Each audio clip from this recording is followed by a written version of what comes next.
Assalamualaikum warahmatullahi wabarakatuh. Saya John Hanidi,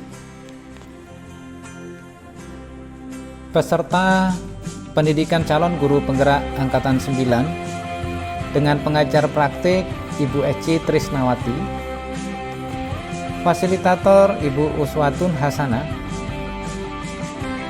instruktur Ibu Maria Janendia Wahyudi. Pada kesempatan kali ini, saya akan memaparkan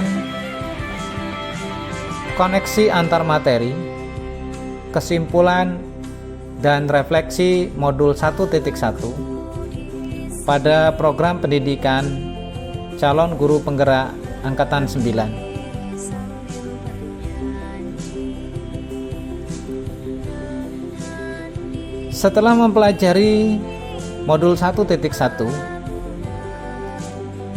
maka dapat saya garis bawahi tentang refleksi pemikiran Ki Hajar Dewantara. Yang pertama, mulai dari diri. Ada 4 filosofi yang bisa saya garis bawahi. Yang pertama, Ki Hajar Dewantara mengartikan pendidikan sebagai tempat bersemaian benih-benih kebudayaan dalam masyarakat.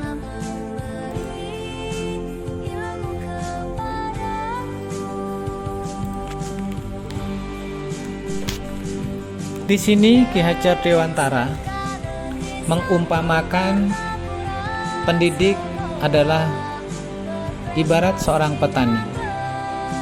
Kemudian peserta didik adalah ibarat benih.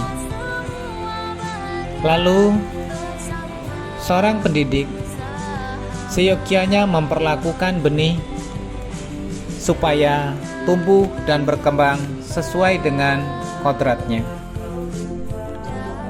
Maka pendidikan juga dapat diartikan sebagai ruang berlatih, wadah bertumbuh kembangnya nilai kemanusiaan yang dapat diteruskan atau diwariskan. Filosofi yang kedua, bahwa Ki Hajar Dewantara menjelaskan tujuan pendidikan yaitu menuntun segala kodrat yang ada pada anak-anak agar mereka dapat mencapai keselamatan dan kebahagiaan yang setinggi-tingginya, baik sebagai manusia maupun sebagai anggota masyarakat. Dalam menuntun laku dan pertumbuhan kodrat anak, Ki Hajar Dewantara mengibaratkan peran pendidik sebagai sumber energi positif bagi anak.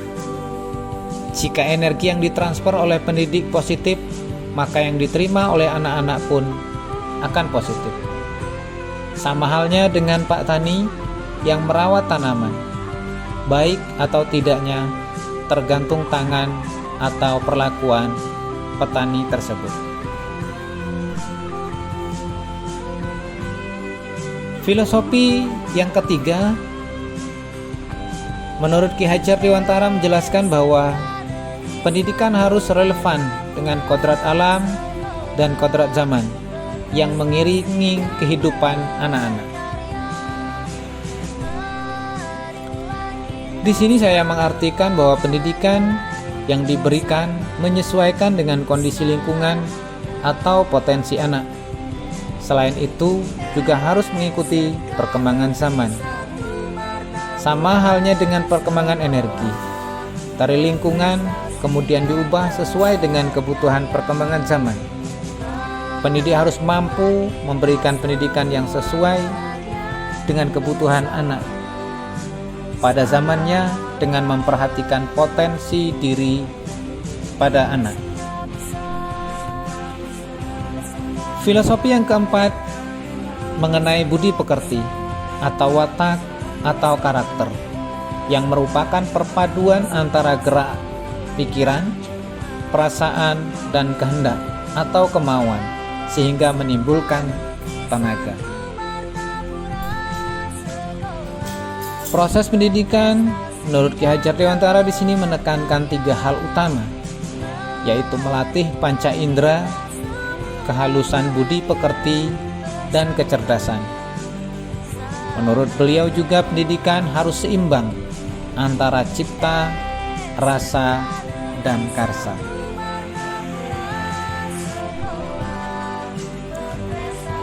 Yang kedua, eksplorasi konsep. Setelah mempelajari filosofi Ki Hajar Dewantara, terjadi perubahan pemahaman atau cara pandang saya sebelum dan setelah mempelajari modul 1.1. Yang pertama, bahwa menyadarkan saya bahwa murid bukanlah kertas kosong, melainkan kertas yang masih buram tinta yang tergores di dalamnya. Peran gurulah bagaimana menebalkan tinta buram tersebut menjadi tulisan yang jelas dan terbaca. Yang kedua, bahwa murid tidak datang tepat waktu ke sekolah bukan berarti mereka tidak memiliki tekad yang kuat dalam belajar. Disinilah saya berusaha untuk memulai dan mencoba untuk mendapatkan pemahaman atau dapat memahami kondisi masing-masing murid. Yang ketiga, bahwa saya menyadari tidak semua murid memiliki kemampuan dan kecepatan yang sama dalam memahami sesuatu. Maka dengan ini saya harus mencari ide, strategi bagaimana supaya dapat mencapai tujuan pembelajaran dengan anak-anak yang bervariasi tingkat pemahamannya. Selanjutnya, kami juga diperkenalkan dengan ruang kolaborasi, di mana kami bisa saling bertukar pikiran, berdiskusi dengan rekan-rekan guru yang hebat, dan disitulah juga saya mendapatkan pengalaman dan pembelajaran serta pengetahuan-pengetahuan baru.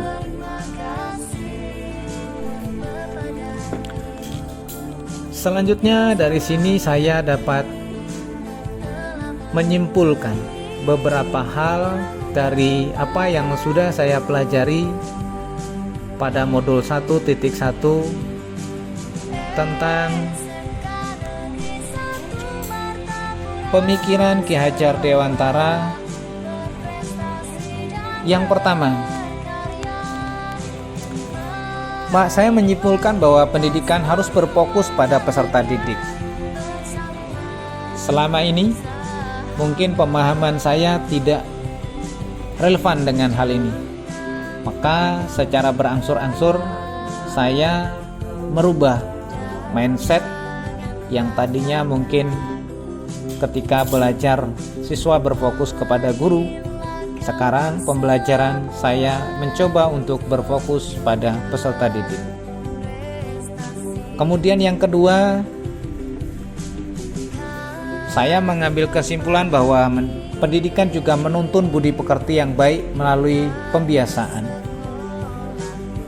Hal ini saya coba saya terapkan dengan mengawali menyambut mereka di pintu gerbang dengan penerapan senyum sapa salam, kemudian membiasakan untuk mengawali kegiatan di pagi hari dengan